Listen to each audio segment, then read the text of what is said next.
Good morning. आज हम पढ़ेंगे पाठ 12 रानी का वाव। रानी का वाव एक बावड़ी है जो एक वाव होता है और उसके किनारे किनारे सीढ़ियाँ गोल बनी होती है जिससे उतरकर हम उसके अंदर कुआं या तालाब कुछ भी कह सकते हैं, थोड़ा कुआं से बड़ा होता है। ठीक है, तो चलिए आज इसके बारे में पढ़ते हैं जिसे क्या है यूनेस्को द्वारा विश्व विरासत स्थलों की सूची में शामिल किया गया है। यह प्राचीन वास्तुकला तथा जल संग्रहण तकनीकी का एक उत्कृष्ट नमूना है। तो चलिए इसके बारे में पढ़ते हैं रानी का। ठीक है, 100 रुपए के नोट पर छपा यह चित्र रानी का वाव है। ये देखिए 100 रुपए के नोट पे छपा हुआ है ना, जिसे भारतीय रिजर्व बैंक ने जुलाई 2018 में छापा था।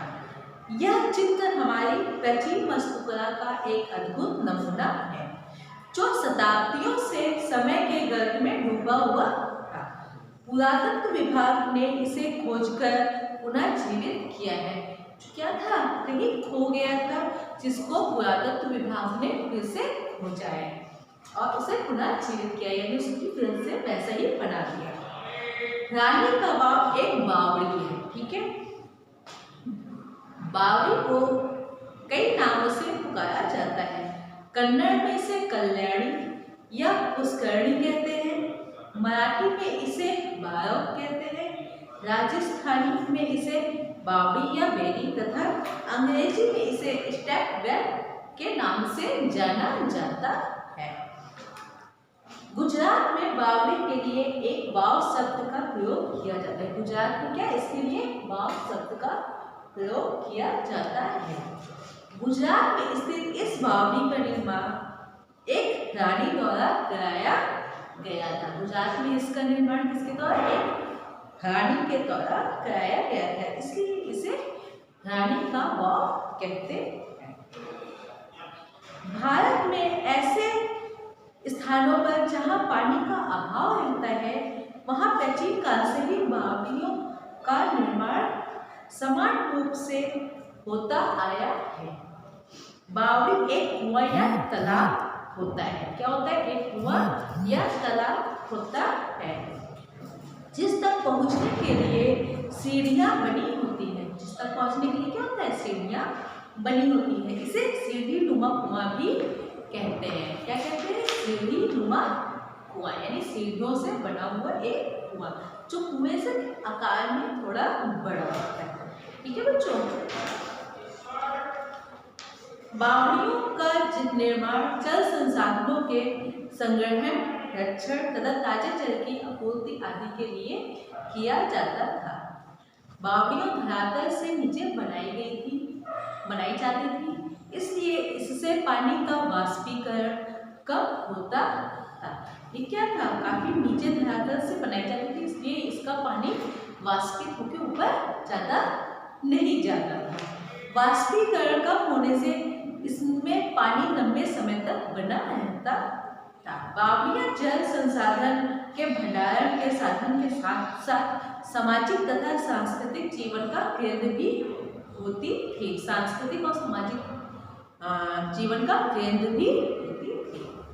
इसमें तालाब या कुएं के अतिरिक्त यात्रियों तथा व्यापारियों के आराम के लिए अनेक कमरे होते थे। क्या होता था, अनेक कमरे भी किनारे किनारे बने होते थे। पूजा पाठ आदि सामाजिक तथा सांस्कृतिक कार्यक्रमों के लिए एक दालान, मंदिर, मंडप इत्यादि भी होते थे।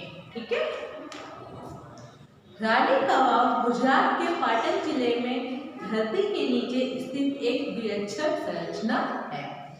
इसके प्रवेश द्वार पर विशाल सीढ़ियां धरती के नीचे दबे रहस्यों को उजागर करती है। प्रातः काल के समय जब सूरज की किरणें इस पर पड़ती हैं बावड़ी पर, तब इसका स्वरूप अद्भुत होता है। रानी का वाव को पाटन जिले में उस समय बहने वाली सरस्वती नदी के किनारे बनाया गया था। कहाँ बनाया गया था, सरस्वती नदी के किनारे। पाटन पहले गुजरात की राजधानी हुआ करती थी। रानी का वाव का निर्माण भीमदेव प्रथम की विधवा रानी उदयमयी ने करवाया था। भीमदेव प्रथम सोलंकी साम्राज्य के प्रसिद्ध राजाओं में से एक थे। पाटन जिले में चूंकि वर्षा कम होती है, इसलिए वर्षा जल का भंडारण करने के बाद में उसका प्रयोग करने के उद्देश्य से 11वीं शताब्दी में इस वाव का निर्माण कराया गया था। इस वाव के निर्माण द्वारा रानी उदयमती ने भीमदेव प्रथम की स्मृति को संसार में अक्षुण्ण बना दिया। यानी वहाँ पे वर्षा नहीं होती, इसलिए इस बावड़ी का निर्माण किया गया था, जिससे लोगों को जल की आपूर्ति हो सके। ठीक है बच्चों, यह वाव भारत में स्थित बड़ी बावड़ियों में से एक है। इसका जल संग्रहण प्रणाली अत्यंत उच्च कोटि की है, यानी यहाँ पे जल बहुत अच्छी क्वालिटी में कलेक्ट होता है। इसका निर्माण औंधे मंदिरों के आकार में किया गया है ताकि लोग जल के महत्व तथा उसकी पवित्रता को समझें। यह वाव लगभग 27 मीटर गहरी, 64 मीटर लंबी तथा 20 मीटर चौड़ी है। रानी का वाव का वास्तुशिल्प अत्यंत उच्च कोटि का है। वास्तुशिल्प यानी जो उसकी बनावट डिजाइन जो दी गई है बहुत अच्छी है। कलात्मकता की दृष्टि से यह वाव अत्यंत भव्य है, यानी बहुत ही विशाल है। इसे मारू गुर्जर शैली में बनाया गया है। इसके द्वारा जल संग्रह की तकनीकी, उसकी बारीकियों तथा अनुपातों को कुशलता से दर्शाया गया है। मूल रूप से यह पूरी संरचना 7 मंजिला थी। कितनी थी? 7 मंजिला, ठीक है। परंतु इसकी 5 मंजिल को ही संरक्षित करके रखा गया है। हर तल पर स्तंभों से बना सीढ़ी नुमा गलियारा है जो दोनों तरफ की दीवारों को जोड़ता है। इसमें एक भव्य मंदिर भी है। इसमें सबसे नीचे तालाब है जो चारों ओर से सीढ़ियों से घिरा हुआ है। गलियारे के सभी स्तंभों तथा दीवारों पर भव्य नक्काशी है, वही डिजाइन है ना। इसके स्तंभ उत्कृष्ट कलात्मक के बेजोड़ नमूने हैं। इसमें 500 मुख्य कलाकृति तथा 1000 अन्य कृतियां हैं। इनमें मुख्य रूप से विष्णु के 10 अवतार, जिसे राम, कृष्ण, कलिक, नरसिंह, वामन, वाराही आदि शामिल हैं, उनकी डिजाइन बनाई गई है। का चित्रण क्या है, ठीक है। इनमें अप्सराओं, ब्रह्मा, नाग, कन्याओं, नर्तकियों यानी नाचने वाली जो होती है आदि के चित्र भी बने। अप्सराओं की मूर्तियां 16 श्रृंगार की मुद्राओं में उकेरी गई है, यानी जो मुद्राएं होती है श्रृंगार की, उसमें उनकी डिजाइन बनाई गई है। सभी कलाकृतियां अत्यंत आकर्षक, अद्भुत तथा सजीव प्रतीत होती है। इतनी शताब्दियों के बाद भी इनकी चमक बरकरार है, यानी आज भी वो चमकती है। चमक का मतलब उनमें कोई भी कार्य वगैरह कुछ नहीं जमा। वाव के पश्चिम छोर पर एक बहुत गहरा कुआं है। कुएं में गहरे उतरने पर के लिए भी सीढ़ियां बनी हुई हैं। कुएं की दीवारों पर भी नक्काशी की गई है, जो दीवार है उसमें भी नक्काशी की गई है। जल स्तर के पास शेष शैया पर लेटे भगवान विष्णु की मूर्ति भी देखने को मिलती है, यानी शेषनाग की जो शैया होती है ना ऐसे करके, उसमें भगवान विष्णु की लेटी हुई मूर्ति भी देखने को मिलती है, जिसमें भगवान विष्णु को हजारों मुंह वाले शेषनाग के सहारे बैठे दिखाया गया है। ऐसा लगता है जैसे जल स्तर पर भगवान की मूर्ति बनाकर पानी को साफ और पवित्र रखने का संदेश दिया गया हो। यहाँ भगवान ने यहाँ पे कोई गंदगी नहीं फैलाई।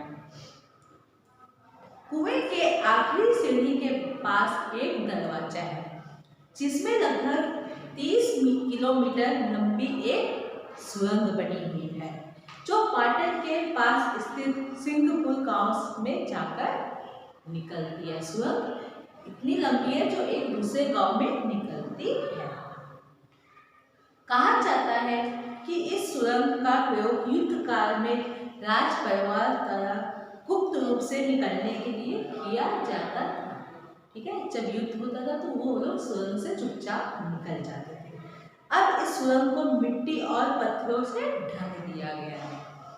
रानी का वाव एकमात्र ऐसी बावड़ी है जिसे यूनेस्को ने 22 जून 2014 को विश्व विरासत स्थलों की सूची में शामिल किया है। इससे सिद्ध होता है कि प्राचीन भारत की जल प्रबंधन व्यवस्था अति उत्तम थी। यूनेस्को ने इसे भूजल संसाधनों का उपयोग करने में प्रौद्योगिकी विकास का विशिष्ट उदाहरण मानते हुए कहा है, रानी का वाव भारतीय उपमहाद्वीप के भूमिगत जल वास्तुकला के विशिष्ट रूप का असाधारण उदाहरण है। इसे भारत में स्थित सभी बावड़ियों की रानी कहा गया है, यानी सब जितनी भी बावड़ियां बनी है उनकी रानी कहा गया है। ठीक है, तो इस पाठ को आप लोग पढ़ेंगे और इसकी वर्ड मीनिंग आज होगी। Okay student, good bye.